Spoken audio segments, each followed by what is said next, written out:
नमस्कार दोस्तों, वैदिक विद्यालय में आप सबका एक बार फिर से स्वागत है और मैं हूं आपका दोस्त विकास राजसागर। दोस्तों, बहुपद के इस अगले वीडियो में हम बात करेंगे कि बहुपदों का गुणा और भाग कैसे किया जाता है। तो चलिए दोस्तों, वीडियो को स्टार्ट करते हैं और सीखते हैं कि बहुपदों का गुणा और भाग हम कैसे करेंगे।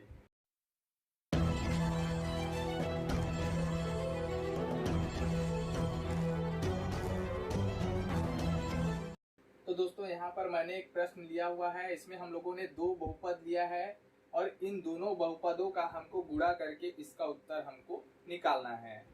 दोस्तों, इस वीडियो को अगर आप कंप्लीट देखते हैं तो बहुपदों का गुणा कैसे किया जाता है और भाग कैसे किया जाता है, इसको आप कंप्लीटली समझ जाएंगे। इसमें आप अलग अलग पदों का किस तरह से गुणा किया जाता है इसके बारे में अच्छी तरह से जान पाएंगे। तो चलिए, सबसे पहले हम ये जानते हैं कि इनको गुणा कैसे किया जाता है। तो जैसा कि हम जानते हैं कि यहाँ पर दो बहुपद हमने लिए हुए हैं। इसमें हम क्या करेंगे, पहले बहुपद से दूसरे बहुपद का गुणा करेंगे। तो ऐसा करने के लिए हम क्या करेंगे, सबसे पहले बहुपद का जो पहला पद है उसका दूसरे बहुपद के सभी पदों से गुणा करेंगे। उसके बाद पहले बहुपद का जो दूसरा पद है उसका हम बाकी जो बहुपद है दूसरे बहुपद के सभी पदों से गुणा करेंगे। और यही प्रक्रिया हम पहले बहुपद के बाकी जो दो पद हैं उनके लिए फिर से दोहराएंगे। यानी हमको पहले जो बहुपद दिया हुआ है उसके एक एक पद को लेना है और उसको दूसरे बहुपद के सभी पदों से गुणा करते हुए जाना है और इसके बाद हमको इसका फाइनल आंसर मिलेगा। तो चलिए इसका गुणा करना शुरू करते हैं। ठीक है, तो समझने के लिए मैं इसको एक बार अच्छी तरह से लिख देता हूँ। चलिए इसको गुणा करते हैं। सबसे पहले हम 2x वर्ग का हम 5x का वर्ग ऋण 6y धन 7xy ऋण 8 से गुणा करेंगे। उसके बाद ऋण 3x का हम फिर से इन्हीं चार पदों से गुणा करेंगे दूसरे बहुपद के। 5x का वर्ग ऋण 6y धन 7xy ऋण 8। उसके बाद धन 4y जो है उसके साथ गुणा करेंगे।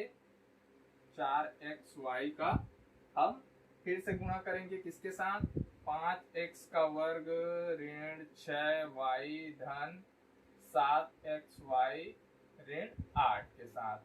और यहाँ पर जो ऋण 5 बच रहा है उसका भी यही प्रक्रिया फिर से करेंगे। ऋण 5 का हम किससे गुणा करेंगे, 5x का वर्ग ऋण 6y 5x का वर्ग ऋण 6y धन 7xy ऋण 8 इससे गुणा करेंगे। चलिए अब हम फिर से गुणा करते हुए जाते हैं। तो यहाँ पर हम लोग 2x का वर्ग का 5x के वर्ग से गुणा करेंगे। ठीक है, तो इस तरह के गुणा करने के लिए सबसे पहले हम अचर पद को अचर पद से गुणा करते हैं और चर पदों को चर पदों से गुणा करते हैं। तो सबसे पहले यहाँ अचर पद हम देखेंगे तो इसमें 2 है और इसमें 5 है। 2 का 5 से गुणा करेंगे तो 2 पंचे 10 आ जाएगा। इसी तरह से x का वर्ग यहाँ पर है और यहाँ पर भी x का वर्ग है। तो x के वर्ग को x के वर्ग के साथ गुणा करेंगे तो क्या हो जाएगा, दोनों के आधार समान है तो क्या हो जाएंगे, घात जो है वो जुड़ जाएंगे। ठीक है, तो ये हो जाएगा x की घात 2 धन 2 हो जाएगा 4। तो इस तरह से आ जाएगा x की घात 4। ठीक है, तो इस तरह से 2x का वर्ग को 5x के वर्ग से गुणा करेंगे तो आ जाएगा 10x की घात 4।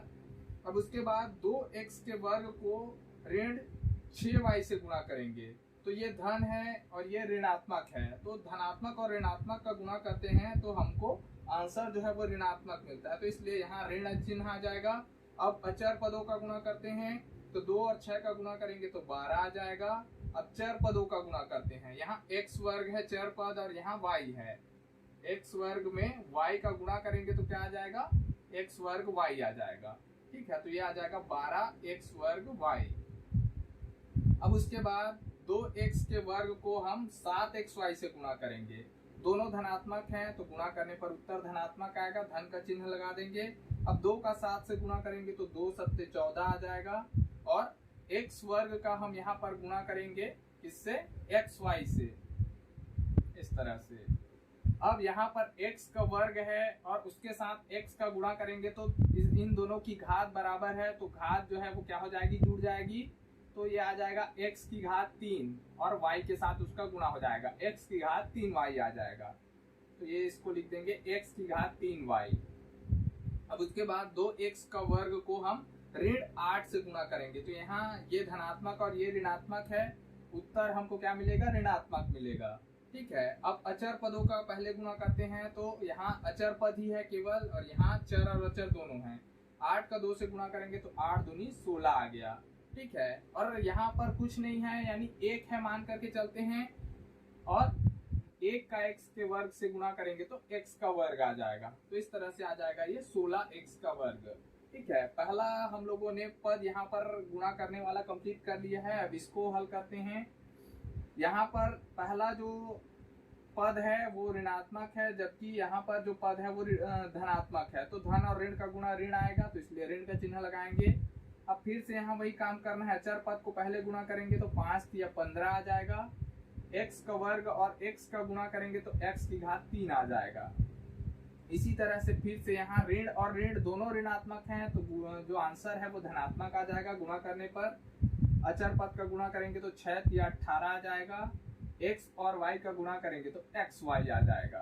ठीक है, x और y का गुणा करने से x इंटू y क्या आ जाएगा, xy आ जाएगा। अब उसके बाद ये ऋणात्मक ये धनात्मक है तो चिन्ह ऋणात्मक आ जाएगा। 3 का 7 से गुणा करेंगे तो 7 या 21 आ जाएगा। x का xy से गुणा करेंगे तो x इंटू xy क्या आ जाएगा, x का वर्ग आ जाएगा y, x वर्ग y, इस तरह से। और 3x का ऋण 8 से गुणा करेंगे, दोनों ऋणात्मक है इसलिए हमारा जो आंसर आएगा वो धनात्मक आएगा। 3 8 24 हो जाएगा और यहाँ पर x आ जाएगा, इस तरह से। इसी तरह से आगे को भी हल करते हैं, दोनों धनात्मक हैं तो हमारा आंसर धनात्मक में आएगा। अचर पद का गुणा करते हैं तो 5 चौक 20 आ जाएगा। ये एक्स वाई के साथ एक्स वर्ग का गुणा करेंगे तो क्या आ जाएगा, एक्स वर्ग गुणा एक्स वाई करते हैं तो एक्स की घात 3 हो जाएगा। ठीक है, तो यहाँ से आ जाएगा एक्स की घात 3y, और यहाँ पर ये धनात्मक ये ऋणात्मक है, आगे वाला जो पद है तो हमारा आंसर ऋणात्मक में आएगा। 4 का 6 से गुणा करेंगे तो 4 छक्के 24 आ जाएगा। एक्स वाई का y से गुणा करेंगे तो क्या आ जाएगा, एक्स वाई का वर्ग आ जाएगा। ठीक है, इसी तरह से 4xy का 7xy से गुणा करेंगे। ठीक है, दोनों धनात्मक है यहाँ तो आंसर धनात्मक आ जाएगा। 7 चौक आ जाएगा 28, xy का xy से गुणा करेंगे तो क्या आ जाएगा, x वर्ग y वर्ग, इस तरह से। तो ये आ जाएगा x वर्ग y वर्ग। अब 4xy का ऋण 8 से गुणा करेंगे तो आंसर ऋणात्मक आएगा। 8 चौक 32 हो जाएगा, 32 और xy आ जाएगा यहाँ पर, इस तरह से। अब उसके बाद अगला जो पद है वो इसमें एक धनात्मक और एक ऋणात्मक है तो उत्तर ऋणात्मक प्राप्त होगा। 5 का 5 से गुणा करेंगे तो 25x का वर्ग आएगा। 5 का ऋण 6y से गुणा करेंगे तो उत्तर धनात्मक में आएगा। ऋण और ऋण गुणा करने पर धन आ जाता है, इस वजह से 5 छक्के 30 हो जाएगा ये। और y का y से गुणा करेंगे तो y आ जाएगा, इस तरह से। इसी तरह से ऋण 5 का धन 7xy से गुणा करेंगे तो उत्तर ऋणात्मक में प्राप्त होगा। 5 सत्ते 35 हो जाएगा, ये 35xy। और यहाँ पर ऋण 5 का ऋण 8 से गुणा करेंगे तो 8 पंचे क्या हो जाएगा, ऋण और ऋण धन हो जाएगा। ठीक है, तो ये आ जाएगा धन 40। तो जैसा कि हम देख रहे हैं 4 पदों का हम लोगों ने गुणा किया हुआ है यहाँ पर, इस वजह से हमारा जो आंसर है वो काफी बड़ा आ रहा है। ठीक है, लेकिन अगर आप इसको समझ जाते हैं तो आप बहुपद से रिलेटेड कोई भी गुणा करना हो तो आप आसानी से कर सकते हैं। तो चलिए और आगे इसको हल करते हैं। अब इसमें हमको क्या करना है, जो जो समान पद हैं उनको जोड़ना है या घटाना है। ठीक है, जैसे x की घात 4 का कोई पद नहीं है और तो x की घात 4 को हम ऐसे ही लिख देंगे। अब 12x वर्ग y, अब x वर्ग y वाला अगर कोई पद है तो उनको हम एक साथ देखेंगे। जैसे यहाँ पर 21x वर्ग y है ना, और 24x नहीं, ये नहीं है, ये दोनों ही हैं। ठीक है, तो यहाँ पर 12x वर्ग y और ऋण 21x वर्ग y, दोनों ऋणात्मक हैं तो दोनों ऋणात्मक होने के कारण दोनों जुड़ जाएंगे और उनका चिन्ह ऋणात्मक आएगा। ठीक है, 12 और 21 को जोड़ेंगे तो कितना आएगा, 33 आएगा। ठीक है, तो ये हो जाएगा 33x वर्ग y। ठीक है, अब उसके बाद यहाँ पर अगला जो पद है वो x क्यूब या x की घात 3y है। ठीक है, तो x की घात 3y वाला और कोई पद है क्या, यहाँ पर हमको दिख रहा है। ठीक है, तो इन दोनों को हम जोड़ेंगे या घटाएंगे चिन्ह के अनुसार, इस तरह से। ये दोनों ही धनात्मक हैं जैसा कि हम देख सकते हैं, तो दोनों जुड़ जाएंगे और चिन्ह हो जाएगा धन का। ठीक है, अब 14 में 20 जोड़ेंगे तो क्या आ जाएगा, 34। 34x की घात 3y। ठीक है, इस तरह से हम क्या करेंगे, जो समान अचर पद वाली संख्याएं हैं उनको जोड़ेंगे या घटाएंगे चिन्ह के आधार पर। ठीक है, तो अब x की घात 3 वाला भी हो गया। अब उसके बाद यहाँ पर x वर्ग वाला पद देखते हैं। ठीक है, तो x वर्ग वाला पद हमको 1 दिख रहा है, इसमें केवल x वर्ग वाला है और यहाँ पर 25 है। ठीक है, तो इन दोनों का हमको क्या करना है, जोड़ना या घटाने का काम करना है। तो चलिए इन दोनों को हम जोड़ते हैं। ठीक है, जोड़ते या घटाते हैं, दोनों का चिन्ह हम देखते हैं कि क्या है, ऋणात्मक है। ऋणात्मक है यानी दोनों जुड़ जाएंगे और जोड़ने पर क्या आएगा, 6 और 5 आ जाएगा 11, एक हासिल आ गया और यहाँ से ये हो गया 2 और 2 2 4, 41x का वर्ग आ जाएगा इस तरह से। अब उसके बाद x की घात 3 वाला पद देखते हैं, तो x की घात 3 वाला पद और इधर कहीं भी नहीं मिल रहा है हमको, तो x की घात 3 वाले पद को हम डायरेक्टली लिख देंगे क्योंकि इसमें और कोई दूसरा पद ना होने के कारण जोड़ने घटाने की जरूरत नहीं है। अब xy वाला पद देखते हैं, तो xy वाला पद है आगे में, यहाँ पर हमको दिख रहा है 32xy और आगे में 35xy। ठीक है, इस ये भी हमको दिख रहा है। तो एक धनात्मक है, ये ऋणात्मक है और ये भी ऋणात्मक है। ठीक है, तो ऋणात्मक को जोड़ सकते हैं 32 और 35। ठीक है, 32 और 35 को अगर हम जोड़ते हैं तो क्या आ जाएगा, 5 और 2 7, 3 3 6, 67 आ जाएगा। अब इस 67 में हमको क्या करना है, 18 को घटाना है। ठीक है, इन दोनों का चिन्ह ऋणात्मक है, जबकि यहाँ पर जो 18 हमको दिया हुआ है उसका चिन्ह धनात्मक है। ठीक है, तो ये ऋण और ये धन के कारण क्या हो जाएगा, ये आपस में घट जाएंगे। ठीक है, घटाएंगे तो क्या आ जाएगा, 17 में से 8 घटाएंगे तो 9 आएगा, एक हासिल, 6 में से 2 घटेगा तो कितना आ जाएगा, 4, तो 49। और इसका चिन्ह भी क्या होगा, ऋणात्मक होगा, क्योंकि इन दोनों में बड़ी संख्या कौन सी है, ऋणात्मक संख्या बड़ी है, इसलिए आंसर भी ऋणात्मक आएगा। तो ये आ जाएगा ऋण 49। और अभी हम क्या वाला पद देख रहे हैं, xy वाला पद। ठीक है, तो ये xy आ गया। अब उसके बाद हम देखते हैं x वर्ग y वाला पद हम लोगों ने ऑलरेडी देख लिया है। अब x वाला पद देखते हैं कि केवल x वाला पद कहीं दिख रहा है हमको, तो यहाँ पर केवल x वाला पद नहीं है, तो सिंगल पद है, तो इसको हम डायरेक्टली लिख देंगे धन 24x। अब उसके बाद 24xy का वर्ग, xy का वर्ग वाला पद देखते हैं, तो xy का वर्ग वाला पद हमको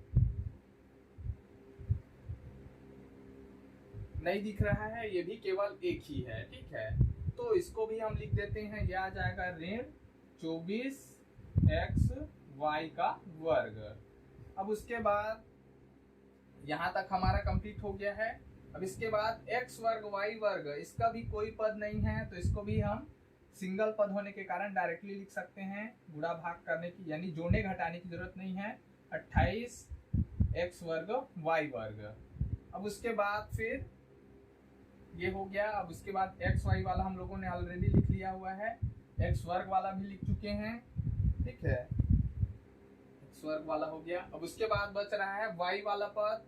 ठीक है, तो वाई वाला पद यहाँ पर आ जाएगा 30y, क्योंकि ये भी अकेले ही है तो 30y लिख देंगे। अब उसके बाद एक्स वाई वाला पद, तो एक्स वाई वाला पद भी यहाँ पर, एक्स वाई वाला पद तो हम लोगों ने ऑलरेडी लिख लिया हुआ है। ठीक है, ये वाला जो पद है एक्स वाई वाला पद, ठीक है, हम लोगों ने यहाँ जोड़ घटाव भी कर लिया था इसका। अब इसके बाद बच रहा है केवल अचर पद, तो केवल अचर पद यहाँ पर हमको मिल रहा है धन 40। ठीक है, ये भी अकेले ही है। तो इस तरह से हम देख सकते हैं कि पूरी तरह से गुणा करने पर और गुणा के अंदर जोड़ घटाव करने के बाद लास्ट में हमको कुछ इस तरह का जो बहुपद है वो प्राप्त हो रहा है। ठीक है, इसको हम चाहें तो एक और अगले स्टेप में इनके जो चर पद हैं उनके घातों के आधार पर, है ना, घटते हुए क्रम में हम इनको अरेंज करके लिख सकते हैं। तो चलिए ऐसा हम लिख करके इसको कंप्लीट करते हैं। x की घात 4 वाला पद पहले लिखेंगे तो ये आ जाएगा 10x की घात 4। अब उसके बाद x की घात 3 के साथ अगर कोई चर पद और है तो उसको पहले लिखेंगे, तो ये वाला जो पद है धन 34 x की घात 3y।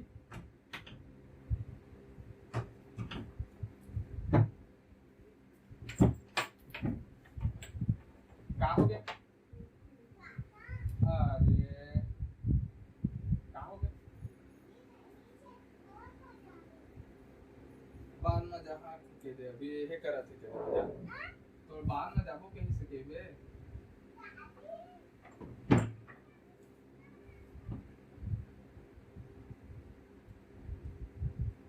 10 मिनट बाद में जाबो के दे, 10 मिनट बाद जाबो के दे।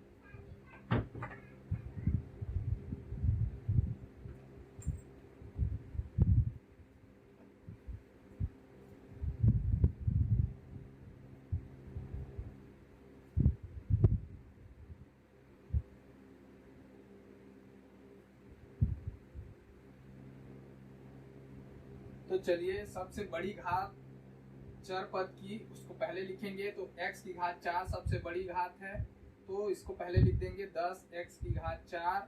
उसके बाद x की घात 3 और अगर कोई चर पद है साथ में तो उसको लिखेंगे। तो यहाँ पर x की घात 3 वाला पद है धन 34 x की घात 3y।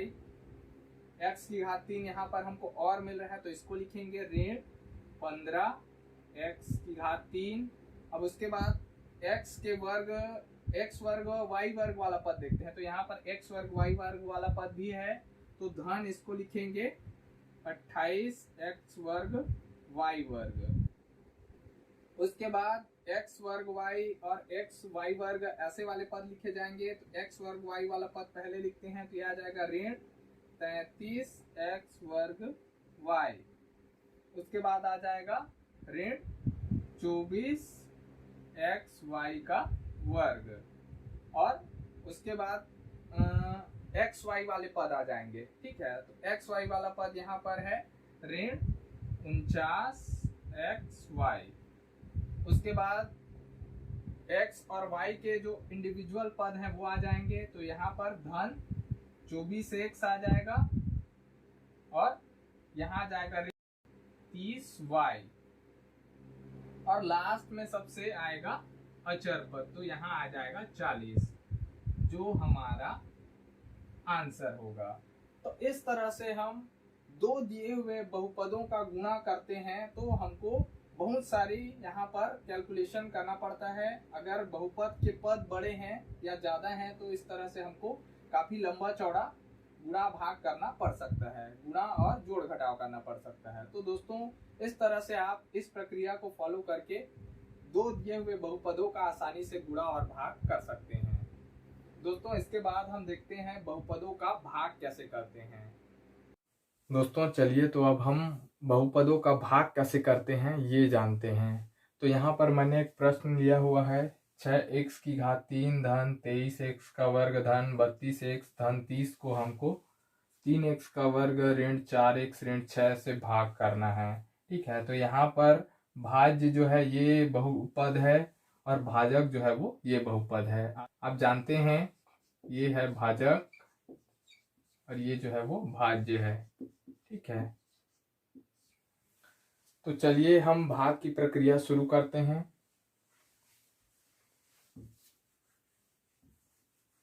दोस्तों बहुपदों का भाग करते समय हमको सबसे पहला काम करना है कि यहाँ पर जो भाज्य दिया गया है हमको प्रश्न में, इसमें जो चर पद है यानी x यहाँ पर चर पद जो है इसके घातों को हमको घटते हुए क्रम में लिखना है। यानी सबसे बड़ी घात जो है x की उसको पहले लिखेंगे, उसके बाद x की घात उससे छोटी जो पद है उसको लिखेंगे, यानी यहाँ पर x के वर्ग को लिखेंगे। उसके बाद इससे छोटी वाली घात यानी x की घात 1 यानी x वाले पद को लिखेंगे, और सबसे लास्ट में अचर पद को लिखेंगे। और ठीक यही काम हमको भाजक के लिए भी करना है। भाजक में भी हमको जो चर पद हैं उनकी सबसे बड़ी घात को सबसे पहले लिखना है, और उसके बाद उससे छोटी घातों को क्रमशः आगे लिखते जाना है। यानी चर पदों को हमको घटते हुए क्रम में लिखना है। तो ये सबसे पहला काम करना है हमको। अगर हम ऐसा नहीं करते हैं तो हम इसका आंसर नहीं ला पाएंगे, या फिर अगर आंसर आ भी जाता है तो हमारा आंसर गलत होगा।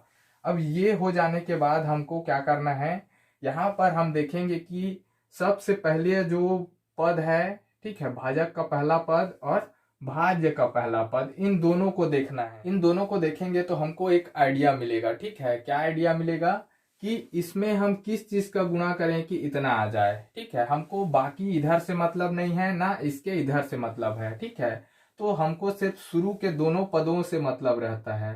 ठीक है, बाकी जो पद हमको दिए गए हैं बहुपद में उसको हम भूल जाते हैं अभी। अब हम यहाँ पर हमको है दिया है 3x का वर्ग, और यहाँ पर है 6x की घात 3। तो 3x का वर्ग में हम किस चीज का गुणा करें कि हमको उत्तर जो है वो 6x की घात 3 प्राप्त हो। ठीक है, तो इसके लिए सबसे पहले अचर पद में क्या गुणा करना है ये हमको देखना है। तो 3 में 2 का गुणा करेंगे तो 6 आ जाएगा। इसी तरह से x के वर्ग में x का गुणा करेंगे तो x की घात 3 आ जाएगी।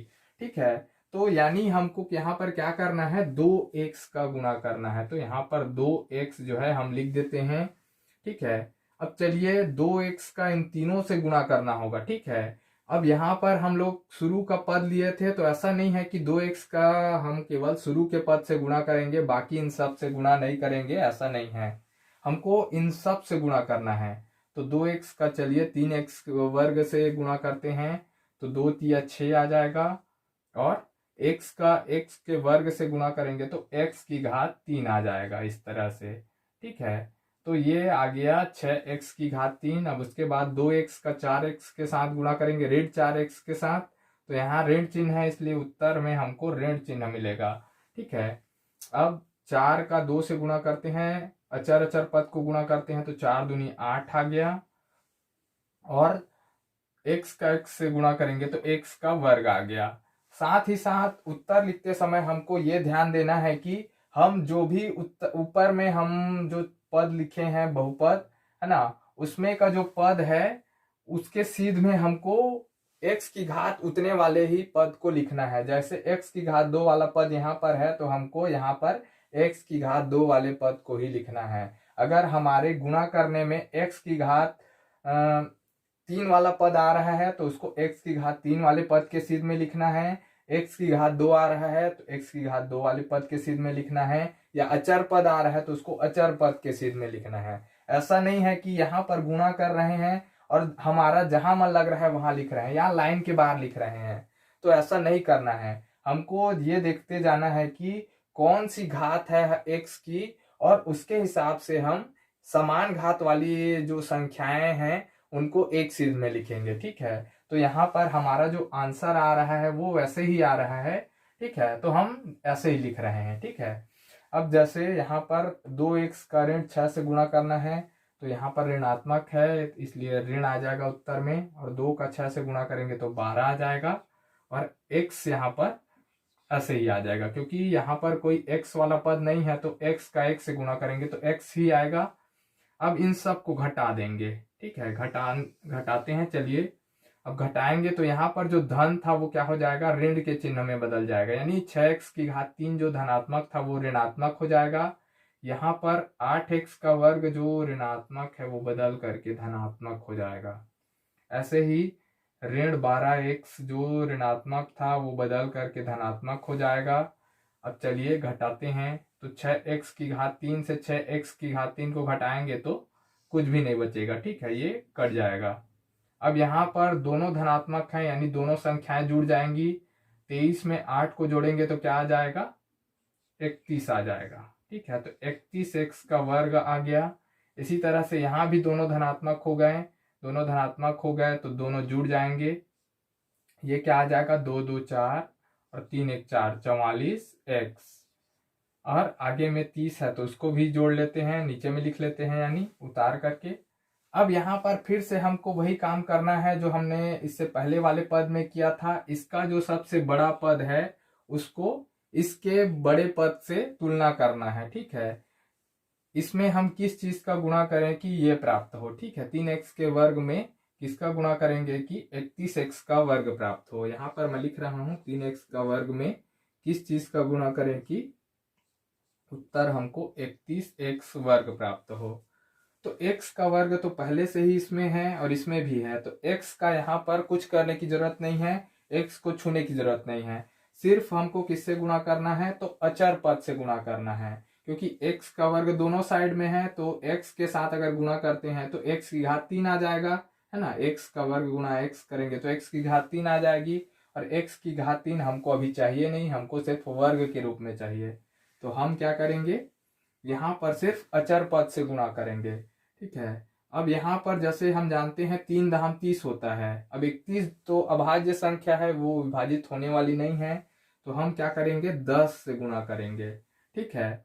तो 10 से हम लोग चलिए गुणा करते हैं, ठीक है। अब यहाँ पर 10 जो है वो धनात्मक होगा, तभी हम इसको क्या कर पाएंगे, घटा पाएंगे। अगर ऋण 10 से गुणा करेंगे तो फिर से इस तरह से जुड़ जाएगा वो। तो यहाँ पर हम क्या करेंगे, धन 10 से इसको गुणा करते हैं, ठीक है। अब 10 का हम इन तीनों ही पदों से गुणा करते हैं, चलिए गुणा करते हैं। अब 10 का हम इन तीनों पदों से चलिए गुणा करके देखते हैं। तो 10 का 3x वर्ग से गुणा करेंगे तो क्या आ जाएगा, 10 या 30 आ जाएगा, 30x का वर्ग आ जाएगा। इसी तरह से 4x से गुणा करेंगे तो 10 का 4 से गुणा करेंगे, है ना। यहाँ पर ऋण चिन्ह है तो पहले ऋण चिन्ह लगा देते हैं। 10 का 4 से गुणा करेंगे तो 40 आ जाएगा, और x है तो x ऐसे ही आ जाएगा क्योंकि 10 के साथ तो कुछ है नहीं, है ना। तो 10 का 4x से गुणा करेंगे तो 40x आ गया। इसी तरह से 10 का ऋण 6 से गुणा करेंगे तो ऋण में आएगा, और ये हो जाएगा 10 छक्के 60, इस तरह से, ठीक है। अब फिर से इसको घटाना है हमको, तो चलिए घटा देते हैं। घटाने पर फिर से वही काम होगा, ये जो धन था वो क्या हो जाएगा, ऋण हो जाएगा। यहाँ पर जो ऋण चिन्ह है वो बदल करके धन के चिन्ह में आ जाएगा, और यहाँ से भी ये भी क्या हो जाएगा, धन हो जाएगा। ऋण जो है वो बदल के धन हो जाएगा। अब 31x का वर्ग से 30x का वर्ग घटाएंगे तो क्या आ जाएगा, x का वर्ग बच जाएगा। इसी तरह से दोनों धनात्मक है तो ये दोनों जुड़ जाएंगे, और हमको मिल जाएगा 4 और 8, 84x।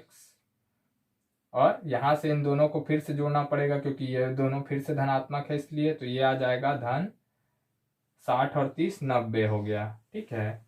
अब यहाँ पर हम फिर से x के जो घात है उनकी तुलना करते हैं। तो यहाँ पर x की सबसे बड़ी घात x का वर्ग है, और यहाँ पर x की सबसे बड़ी घात जो है वो भी x का वर्ग है, यानी 3x का वर्ग है। यानी 3x का वर्ग जो है वो x के वर्ग से बड़ा है, यानी अब हम आगे भाग नहीं कर सकते, क्योंकि अगर हम 1 से भी गुणा करते हैं इसको, है ना, यहाँ पर अगर 1 लिखते हैं तो 3x वर्ग का 1 से गुणा करेंगे तो 3x वर्ग आएगा, जबकि हमको कितना चाहिए, x का वर्ग चाहिए। यानी ये मान इस मान से छोटा है, इस कारण से आगे भाग नहीं किया जा सकता। यानी हमको जो भी अब नीचे में प्राप्त हो रहा है वो क्या है, शेष फल है, ठीक है। तो ये जो है वो शेष फल प्राप्त हो रहा है, और यहाँ पर जो 2x धन 10 प्राप्त हो रहा है ये हमारा भागफल है।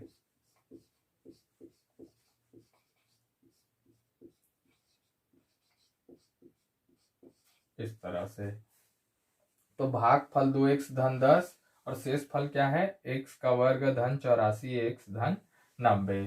तो इस तरह से आप किसी भी बहुपद का भाग कर सकते हैं। इसमें 2 नियम, जैसा कि मैंने बताया था, उस नियम को फॉलो करना पड़ेगा। सबसे पहला काम तो हमको भाज्य और भाजक को x के घटते हुए घात के रूप में रखना है, ये सबसे पहला काम है। उसके बाद दूसरा काम क्या करना है, जो सबसे बड़ा घात है भाज्य का और भाजक का, इन दोनों को तुलना करना है, बाकी सबको भूल जाना है कुछ देर के लिए। सिर्फ इन दोनों पदों को देखना है और इन दोनों पदों के आधार पर हमको भाजक को किससे गुणा करना है ये हमको पता करना है और उसके बाद उससे गुणा करके आगे की प्रक्रिया करते जाना है। ठीक है, तो इस तरह से आप भाग की प्रक्रिया कर सकते हैं बहुपदों में। तो दोस्तों इस वीडियो में इतना ही। यह वीडियो आपको कैसा लगा कमेंट करके जरूर बताइएगा।